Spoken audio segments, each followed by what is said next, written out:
ya lo sabés. Los socios 3.0 de En Perspectiva son fundamentales. Con su abono mensual o anual, ellos hacen posibles nuestros servicios digitales. Y son mucho más importantes en estos días de emergencia, cuando la audiencia busca periodismo de calidad, pero al mismo tiempo baja fuertemente la publicidad tradicional. Por eso te invitamos a sumarte. Tu aporte es clave. Hay varios importes posibles y distintas formas de pago. Más información en www.enperspectiva.net/socios.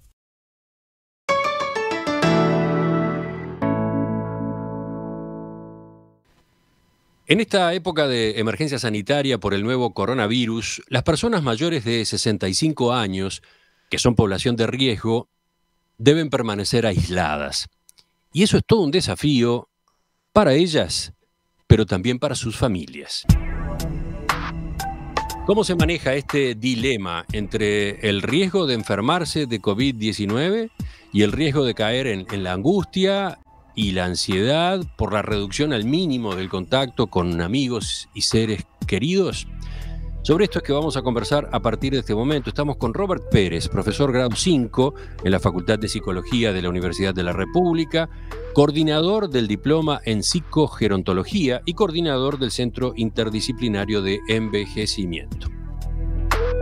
Profesor Robert Pérez, buen día, gracias por acompañarnos. Buen día, ¿qué tal? Un gusto. En primer lugar, le pido que definamos esta especialidad, ¿no? ¿Qué es la psicogerontología? Bueno, la psicogerontología, capaz que una aclaración, yo no soy el coordinador en este momento del diploma, es la doctora Carolina Guidotti, pero está el diploma radicado dentro de nuestro equipo en la Facultad de Psicología. Digo eso simplemente a los efectos de... Sí, dejamos eso corregido. Sí, pero hablemos de la disciplina.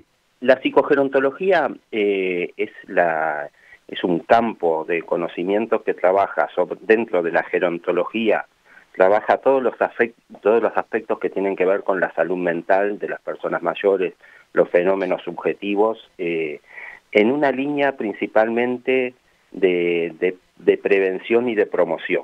Por ahí podíamos pensar la psicogerontología, si bien también aborda la patología, pero la patología está más vinculada con la psicogeriatría. Hay una parte que aborda la patología, pero principalmente trabaja el hecho subjetivo de prevención y promoción en el campo de la salud mental. Y a ver, ¿por qué es necesario estudiar ese comportamiento humano y la psiquis de una persona mayor? Ya sé que la pregunta suena elemental, pero ya que estamos, la hacemos.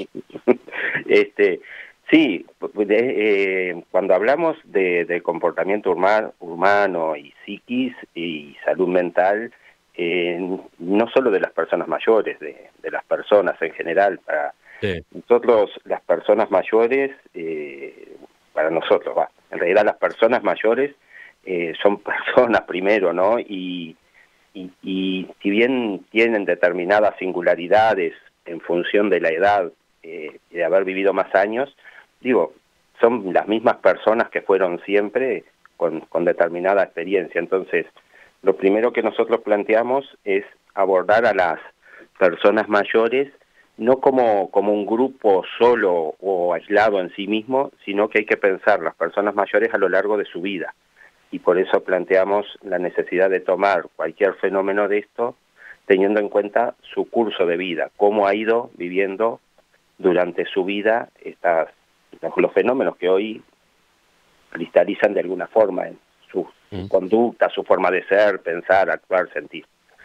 También es cierto que la sociedad marca determinados lugares, que no es un hecho esencial del paso del tiempo, sino que marca determinados lugares sociales, asigna determinados lugares, asigna determinadas imágenes, asigna determinadas conductas, y esas conductas que asigna también son las que producen lo que las personas hacen.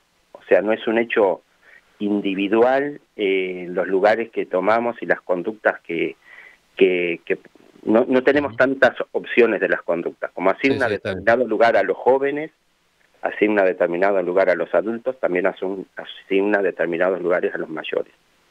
Bueno, y qué decirlo de lo que estamos viviendo ahora. Entonces, claro. Vayamos a la situación de estos días, de estas semanas. todo un tema, ¿no? Las personas mayores, que son población de riesgo, deben permanecer lo más aisladas posible. Pero eso complica la vinculación con la familia y con los amigos, y en los casos en que es necesario, también complica la relación con una parte del personal médico, enfermeros, etcétera. ¿Cómo han venido analizando este, digamos, este momento, esta situación tan, pero tan particular? Bueno, sí. Bueno, primero tal vez decir que si bien uno pone en internet y mira los portales, hay cantidad de manuales de autoayuda, de cosas que hay que hacer y cómo se deberían de hacer. Muchos de ellos, sin duda, todos bien intencionados, muchos de ellos fundamentados, algunos no tan fundamentados.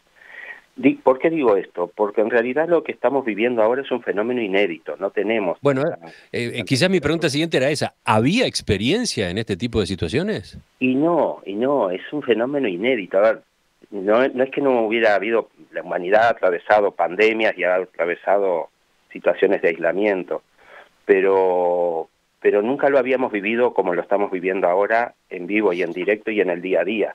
Yo creo que eso es parte del fenómeno. No hemos vivido nunca un fenómeno así de esta forma.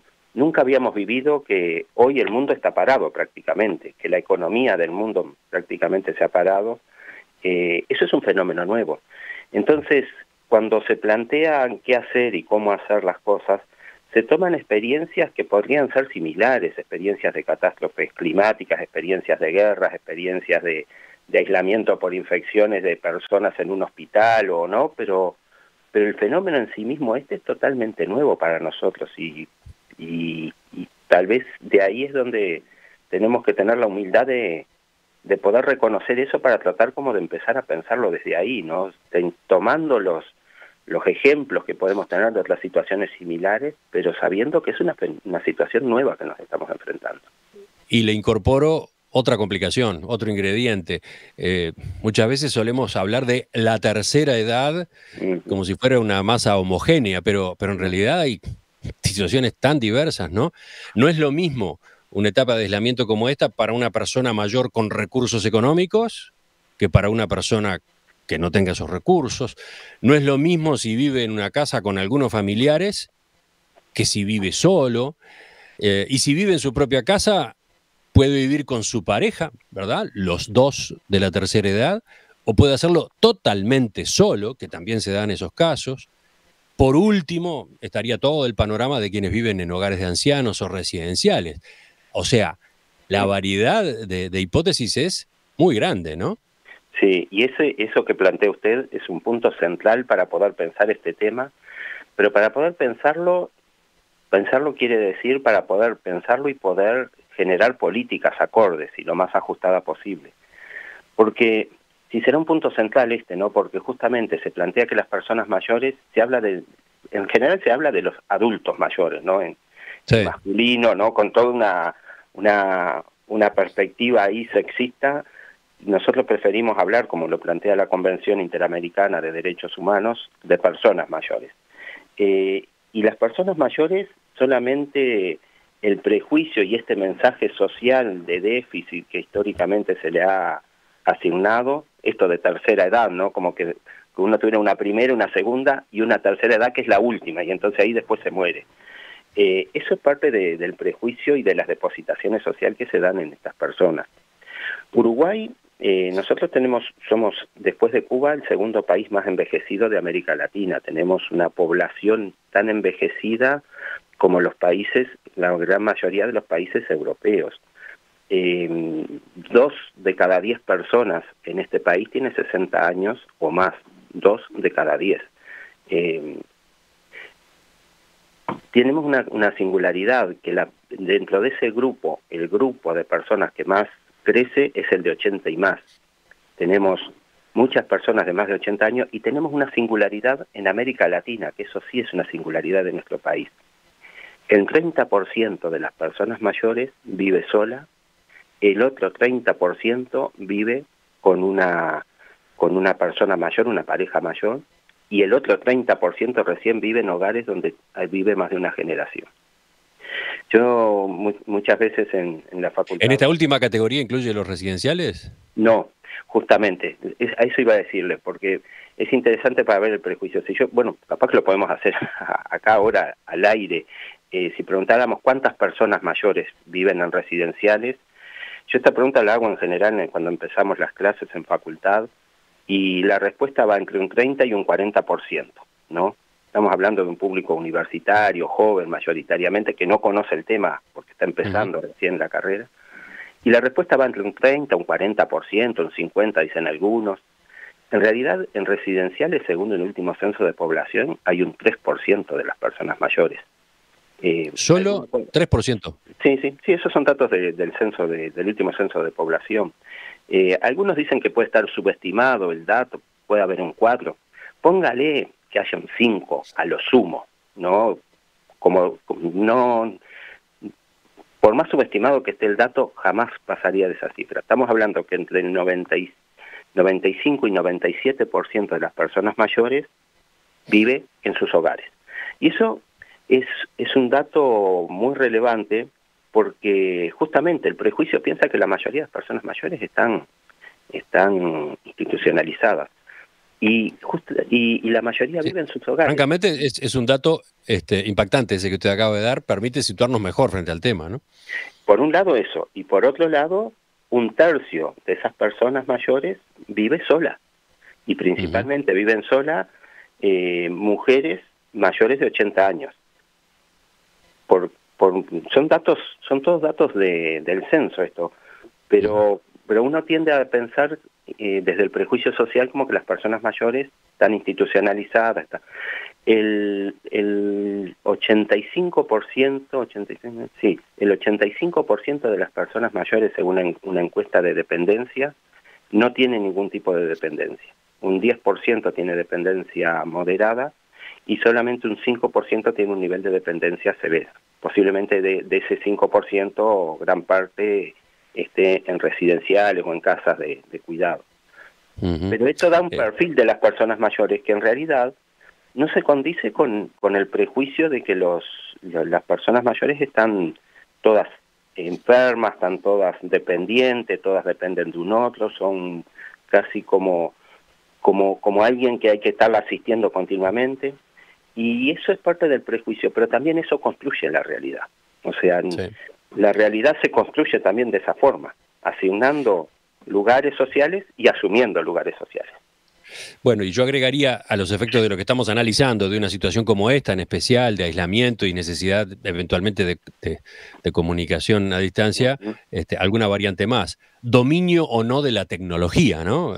Teléfonos inteligentes y tablets, ese factor cambia mucho las cosas, ¿no? Sí, totalmente. Sí, en esta situación estamos viendo eso porque, bueno, la situación de distanciamiento físico que nosotros estamos de acuerdo que en este momento parece una medida razonable el distanciamiento físico que hay que mantener, pero no se lo debería de confundir o nombrar como aislamiento social, porque lo que necesitamos en este momento es un distanciamiento físico. Y para sostener ese propio distanciamiento físico y que la gente se quede en sus casas, aquellos que tienen casa por lo menos, y si no los que no, en los lugares donde pueden quedarse para achicar el día, para sostener esa medida, lo que necesitamos es estrechar el lazo social, el lazo comunitario, el vínculo, los afectos. Claro, eso no debería, ¿cómo hacemos eso sin el acercamiento físico, que es lo que conocemos nosotros hasta el día de hoy, lo que hemos hecho toda la vida? Entonces, eso es todo un desafío. Y acá el tema de la tecnología juega un papel fundamental, sin duda. Sí, para quien domina la tecnología, las cosas se facilitan bastante, ¿no? Ahora, están los que no tienen esas habilidades. Y podría incluso incorporar otra posibilidad, yo que sé, pensemos en alguien sordo o con dificultades para escuchar. A esa persona hasta el teléfono se le vuelve un problema, se le bloquea como mecanismo de contacto, ¿no? Totalmente. Y pensemos en las personas mayores, las más viejas, que vienen de una generación donde la tecnología, estos cambios tan rápidos que lo tenemos tan incorporados como esto del celular o de la comunicación por medios digitales, los agarró ya muy grande. ya con mucha edad. Entonces los más mayores tienen una serie de dificultades muchas veces en ese sentido. Por otro lado, hay que decir que hay todo un sector, que ahí la política de lo que fue el plan Ibirapitá, que ha podido acceder a las tablets, que es un sector de las personas mayores, son aquellos que tienen determinado nivel de ingreso, que están comprendidos en la seguridad social, pero que en estos momentos uno dice, bueno, eso realmente es un potencial donde poder apoyarse ahora, por lo menos para este sector de personas mayores. Hay otros, como usted decía, y creo que es clave ese concepto que usted manejaba ahí de las diferencias, ¿no? Entonces, una persona mayor que está en una situación de calle, o una persona mayor que está institucionalizada, o una persona mayor que está con dificultades cognitivas, o sensoriales, como decía usted, sin duda hay que pensar otras estrategias, y eso yo creo que es el desafío que tenemos técnicamente en este momento, y nuestra preocupación es que... Le propongo que hagamos una pausa acá, porque después de haber definido o recorrido, trazado este mapa, muy simplificado seguramente de todos modos, le propongo que ahora charlemos sobre qué es lo que se puede hacer, qué es lo que conviene y cómo hacerlo, ¿de acuerdo? Perfecto. La tercera edad. Las personas mayores de 65 años que, debido a la emergencia sanitaria, deben permanecer aisladas. ¿Cómo se manejan esas situaciones? ¿Qué pasa con el desafío que implica ese corte del vínculo con los familiares, con los amigos? Las restricciones incluso para el contacto con el personal médico o de enfermería. ¿Cómo está en juego acá lo psicológico? Ese es el tema en el que estamos en esta entrevista central hoy lunes.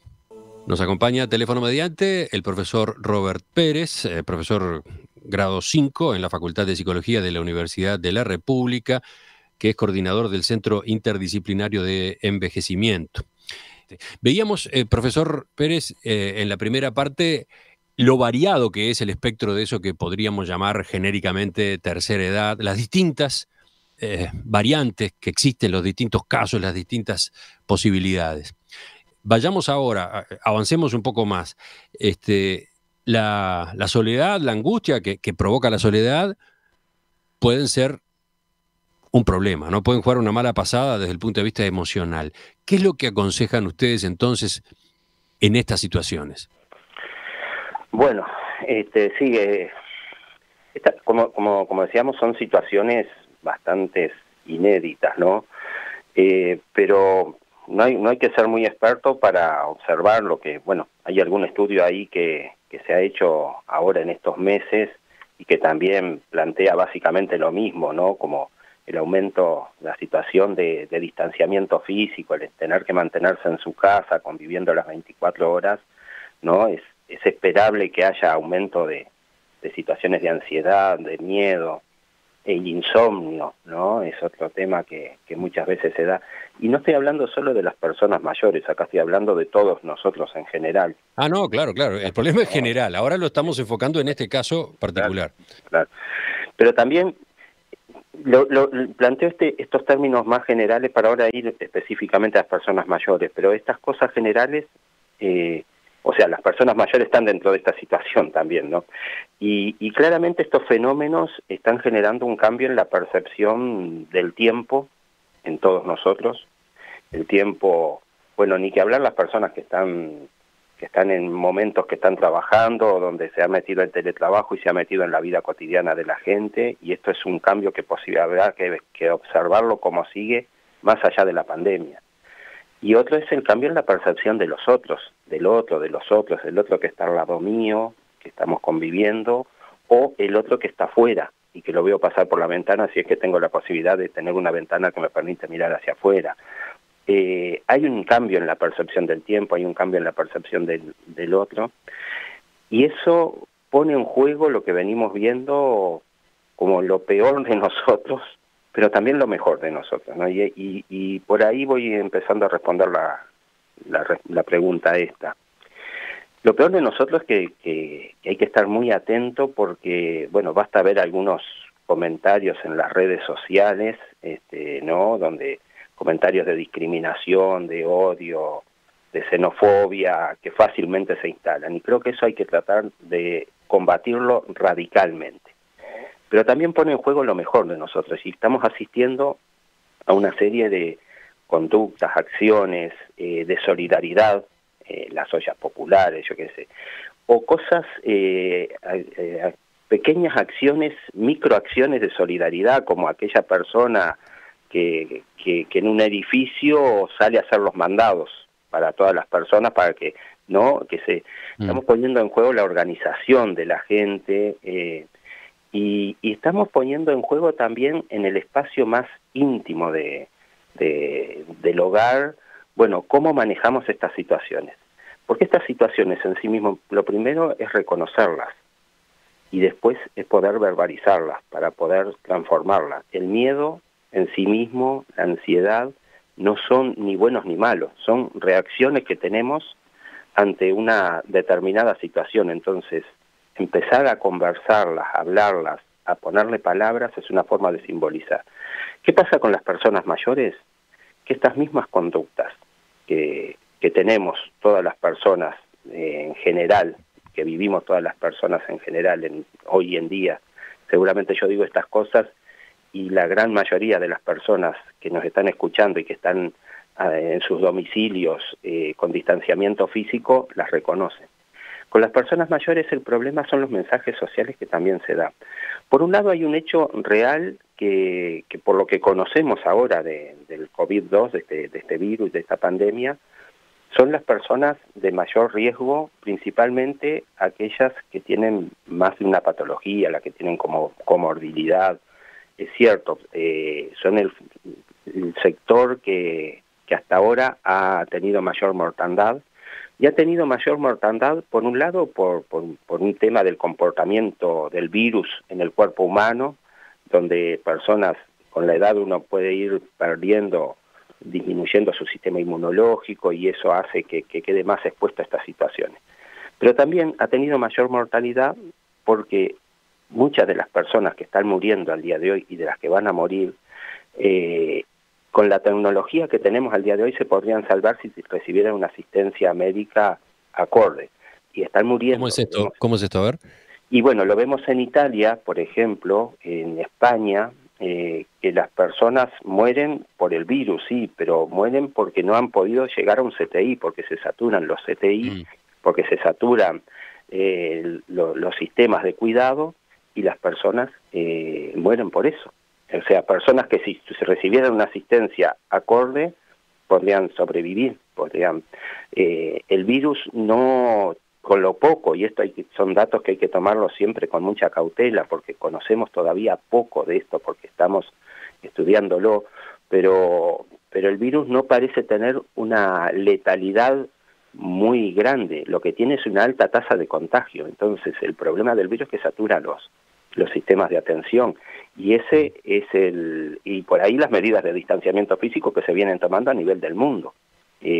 Entonces, si uno, aparte de estas situaciones de miedo, ansiedad, ira, de estar más aislado, esta percepción en el campo del tiempo, si además de esto uno siente que es una de las poblaciones que tiene mayor riesgo de mortandad, de enfermedad, empieza a cambiar el tema de la muerte, sin duda, como un fenómeno fuerte, y eso es lo que va generando el miedo. Entonces, ¿cómo pensar en trabajo, cómo apoyar a este grupo que denominamos las personas mayores, con todas estas heterogeneidades que tenemos? Sí, para empezar, no siempre estas personas tienen asesoramiento psicológico disponible, ¿no? No, digo, la mayoría de las personas en este país no es tan sencillo, digamos, yo creo que, pero no estamos pensando acá en un tratamiento psicológico en esta situación, porque pensamos que las personas, puede haber personas que necesiten y bienvenido sea, o personas que lo deseen y bienvenido sea, pero lo que estamos pensando principalmente es en el plano de las políticas que se deberían de llevar adelante, políticas sanitarias y políticas de salud que se deberían de llevar adelante, que cuando decimos políticas de salud son también políticas sociales, ¿no? O sea, una distinción. Y por ejemplo, ¿qué destaca en ese sentido? Bueno, yo creo que yo resaltaría principalmente por un lado el mensaje que estamos dando. Estamos dando un mensaje, si pensamos los datos que dimos en la primera parte de esta entrevista, de las personas mayores, y pensamos los mensajes que estamos dando, hay un nivel de contradicción. Porque el mensaje que estamos dando es que las personas mayores es un grupo extremadamente vulnerable que tiene que quedarse en su casa esperando la ayuda de los demás, y todos los demás tienen que ayudarlo. Y se las ubica ese lugar en un lugar muy victimizado. Y yo no dudo que hay muchas personas mayores que necesitan esto y que están en condiciones de mucha vulnerabilidad y necesitan la ayuda de los otros, sin duda. No estoy minimizando ese problema para nada, por favor. Pero también sabemos que hay muchas personas mayores que si bien, como todos necesitamos la ayuda del otro, pueden necesitar, capaz que para no salir, alguien que haga mandados o no, pero a su vez están en condiciones de dar muchas cosas. Y creo que ese sería un eje central de cambio que necesitaríamos en las políticas y en los mensajes y en los discursos.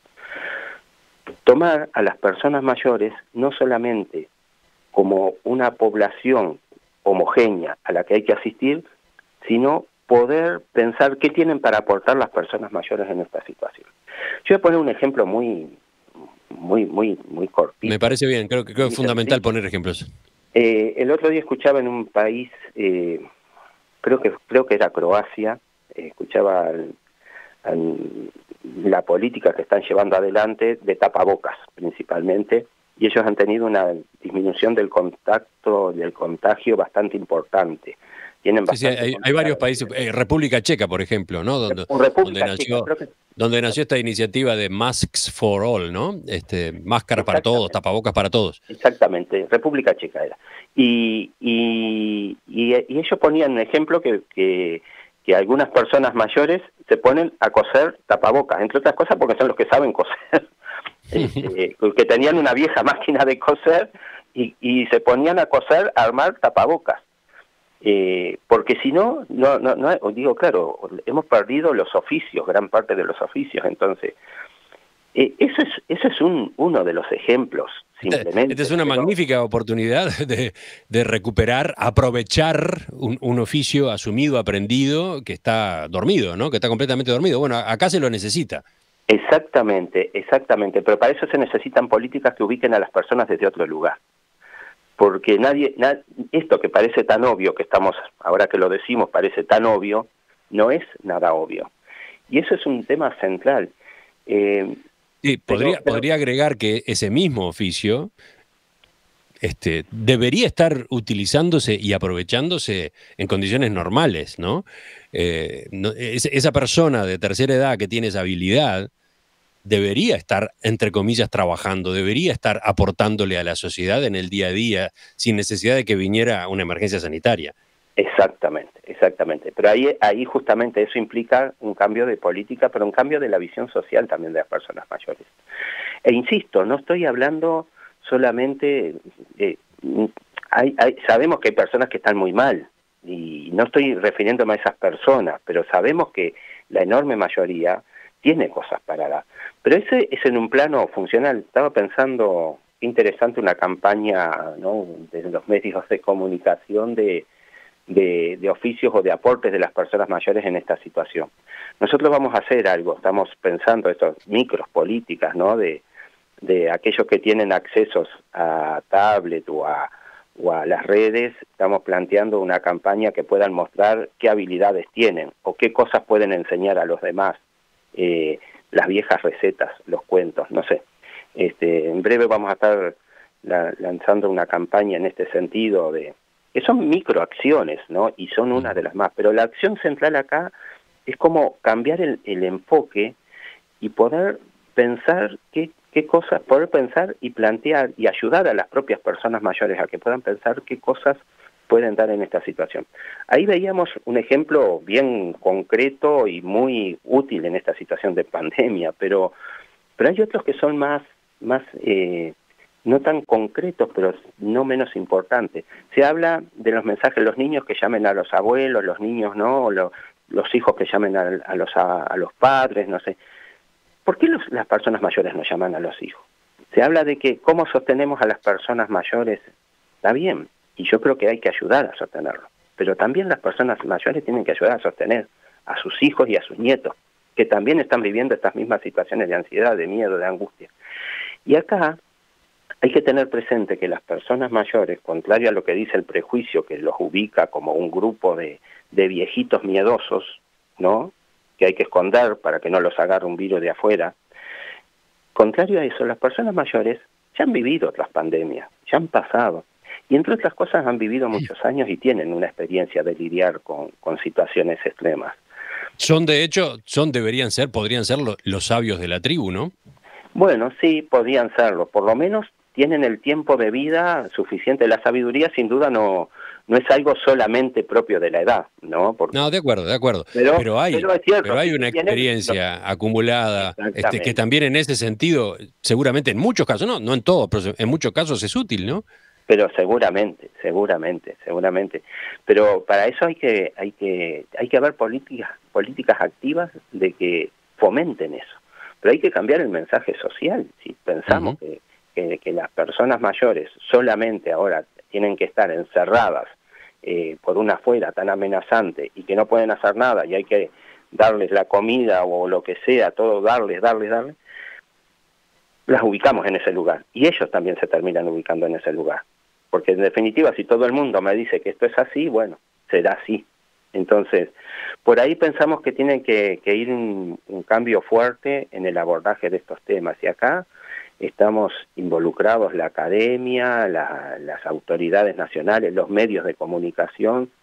O sea, no es un tema que salga de un lado solo y no pasa por alguien que nombre esto. Yo creo que usted ha lanzado ahí, ha dejado arriba de la mesa pistas muy interesantes, que probablemente no estaban en la cabeza de muchos de nuestros oyentes, y que quizás incluso sirvan para cambios de fondo en las políticas más allá de esta coyuntura, ¿no?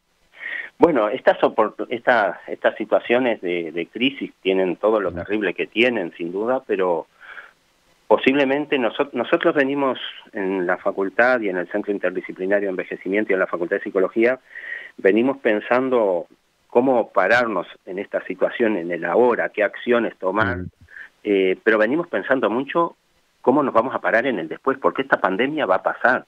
Pasarán 2 meses, 3 meses, 4, 5, 6 meses, pero en algún momento va a pasar. Pero posiblemente con estas situaciones nos vayamos enfrentando cada vez más. Y sin ¿Me permite una nueva pausa y ya le hago 2 o 3 preguntas finales por el día de hoy? ¿Cómo no? La entrevista está movilizando mucho la participación de los oyentes. Hay cantidad de ejemplos, hay cantidad de casos. Elijo, por ejemplo, de Jorge, que dice: tengo 67, normalmente cuido a las 2 nietas de 4 meses y 3 años. Obviamente no estoy pudiendo cumplir esa función en estos días. Pero como me gusta cocinar, en este momento estoy cocinando varios menúes y se los voy a hacer llegar. Después, el caso del mensaje de Estela, que está muy interesada en la entrevista, dice: tenemos 71 años, vivimos solos.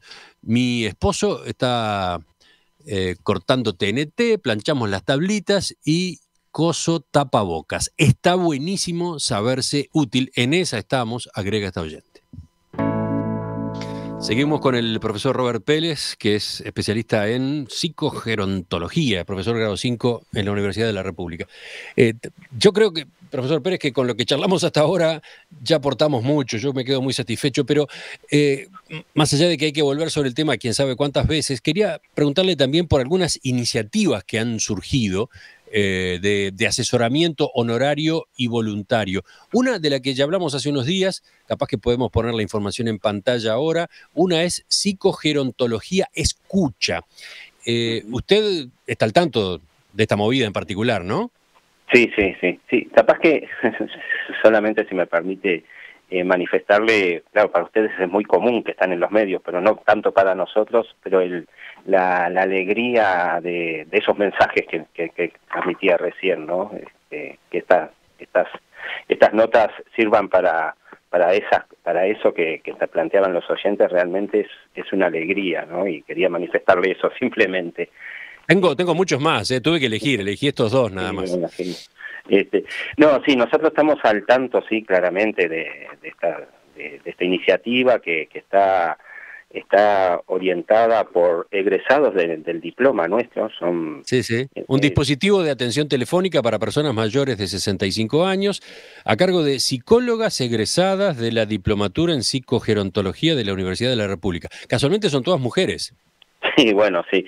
En realidad, sí, la gran mayoría en psicología tenemos un porcentaje altísimo de mujeres estudiantes y egresadas, y en el diploma, en los posgrados, se repite eso mismo.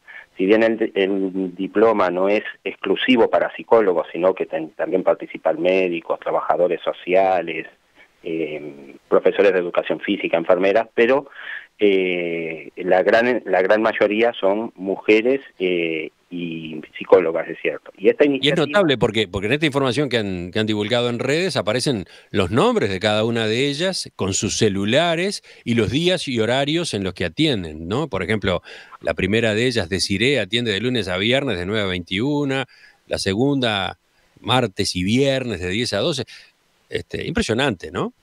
Sí, son esas experiencias solidarias que yo decía justamente que se empiezan a ver. Nosotros desde la facultad ahora y desde el centro interdisciplinario estamos armando con la cohorte que tenemos actualmente cursando. Ellos tienen la cohorte que son egresados, que están haciendo este diploma, tienen una parte que es la práctica que tienen que hacer, que son horas de campo que está en el programa. Estamos adelantando esa práctica para poner a funcionar un servicio de que en breve vamos a estar dando noticias de esto. Lo estamos armando, implementando, posiblemente en 15 días podamos tener alguna noticia de esto, de poder apoyar. Esta iniciativa que hace la asociación es muy interesante, está puesta al servicio de poner recursos humanos altamente especializados a jugar solidariamente en esta situación. Pero claro, son iniciativas como esta, o la que podemos desarrollar nosotros desde la universidad, poner 20 y algo de personas que son recursos humanos también altamente capacitados a jugar esta situación, no debería de sustituir lo que son las políticas públicas. Sí, claramente. Que son las políticas de salud. O sea, la función asistencial corresponde al sistema de salud, y esto ayuda a pensar, ayuda a poder estudiar la situación y a poder pensar en dispositivos para sugerir a las autoridades, pero esto es algo que tienen que tomar las autoridades de salud, que por suerte algo están empezando a tomar, me da la impresión por las últimas noticias que tuvimos de presidencia. Menciono otra iniciativa de un grupo de psicogerontólogos recibidos de la UDELAR. Ellos crearon la brigada Más 65 años, Quédate en Casa. Acá estamos hablando de voluntarios dispuestos a ir a hacerles las compras a estas personas, prestarles libros o simplemente charlar por teléfono. Esta es otra historia, ¿no? Acá es ir a la cancha, derecho, ¿no? Ir al contacto con estas personas que hoy están solas y que pueden estar necesitando estos apoyos. Sí, es parte del mismo grupo, ¿no? Que una parte de esta última experiencia fue la primera que hicieron, y una parte de ese grupo después, viendo un poco las necesidades que detectaban en esa situación, plantearon como esta otra parte, pero es parte del mismo grupo. Y acá hay algo importante, capaz que sí corresponde más desde lo técnico, decir que estas iniciativas cuentan con personas, como decía, que están capacitadas para esto, que tienen los títulos y las acreditaciones necesarias.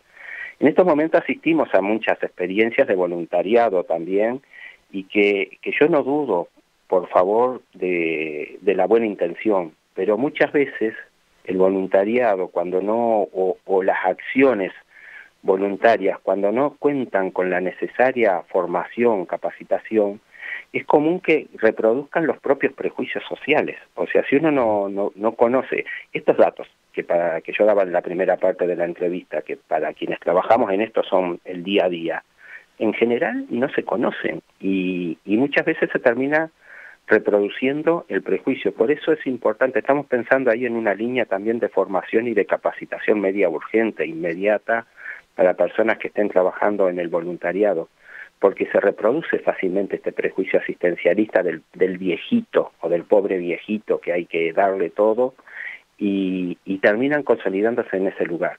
Por eso me parece importante poder difundir estas cosas, justamente, y esta necesidad de cambiar el enfoque. Bueno, nos quedamos pensando en eso, ¿no? ¿Por dónde vendrán esos cambios? ¿A qué nivel se los está discutiendo? ¿Cuándo se implementarán? ¿Qué acciones habrá en cuanto a políticas ahora, en el corto plazo, no? Sin duda, sin duda. Yo creo que ahí tenemos un desafío. Yo hoy comentaba, nosotros estamos pensando en la hora, pero estamos pensando el día después, si se quiere. Porque esto, sin duda, esta pandemia va a generar cambios, no acá en el país, en el mundo, ¿no? Y cambios en el mundo del trabajo, en la economía.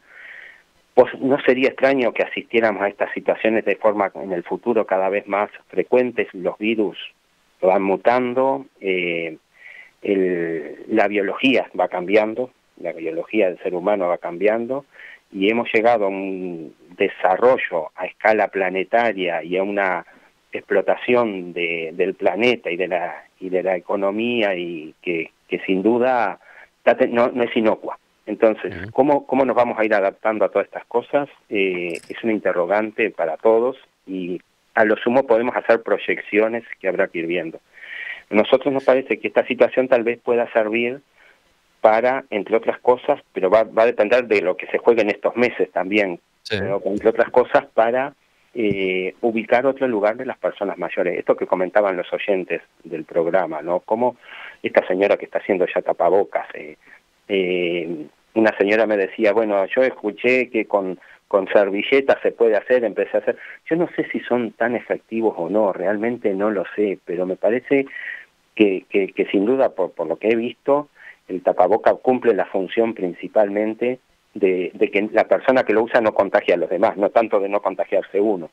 Y ante situaciones de alto riesgo, como puede ser salir a hacer un mandado, bueno, es mejor usarlo, sin duda, que no usarlo. Escuche este mensaje, María Victoria. Tengo 74 años, vivo con mi hija y nietas de diferentes edades. Soy la más activa de todos. Tomo mis remedios regularmente. Hace un mes le dijimos a la empleada que no viniera hasta nuevo aviso. Limpio, cocino, arreglo el jardín, hago gimnasia por internet, leo, veo Netflix, tejo. Y no se lo digan a nadie, ya me di una vueltita por la Rambla con tapabocas casero. ¿Ayuda psicológica yo? Pregunta. Claro, pero justamente ella tiene su ayuda psicológica, sin duda.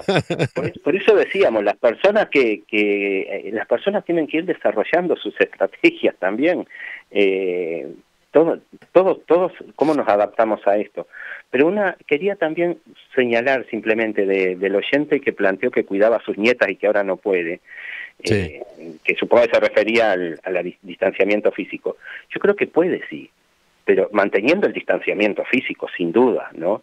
Pero que puede, porque, por ejemplo, puede llamarlas todas las noches antes de dormir y contarle un cuento. Por ejemplo, no sé, digo una cosa así que se me ocurre, ¿no? Que habrá que adaptar esas situaciones, o puede ayudarlas a hacerlos, si él tiene las habilidades, ayudarlas a hacer los deberes a través de internet. O sea, a eso es a lo que voy, es tomar un rol activo en esta situación de ayuda. Yo creo que en esta situación, capaz que ese es el concepto central para todas las edades. Se pone en juego, yo decía, lo peor y lo mejor. Hay que combatir esto de lo peor radicalmente, pero una forma de combatirlo es mostrando lo mejor.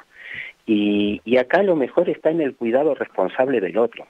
Todos en estos momentos tenemos el desafío del cuidado propio y del cuidado del otro. Y el cuidado que va en múltiples campos. El afectivo es uno de ellos.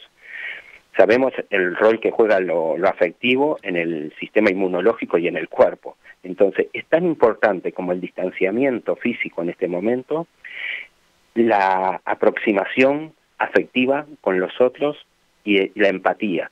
O sea, ¿cómo podemos generar acciones de cuidado de los otros cotidianas que no implican romper con el distanciamiento físico? Ese es el desafío, y las personas mayores tienen mucho para aportar desde su experiencia de vida en eso. Profesor Robert Pérez, psicólogo, graduado en la Universidad de la República, magíster en salud mental, doctor en salud mental comunitaria por la Universidad Nacional de Lanús en Argentina. Gracias por su participación esta mañana en Perspectiva. Volvemos sobre estos temas. Bueno, un gusto y a las órdenes. Hasta pronto.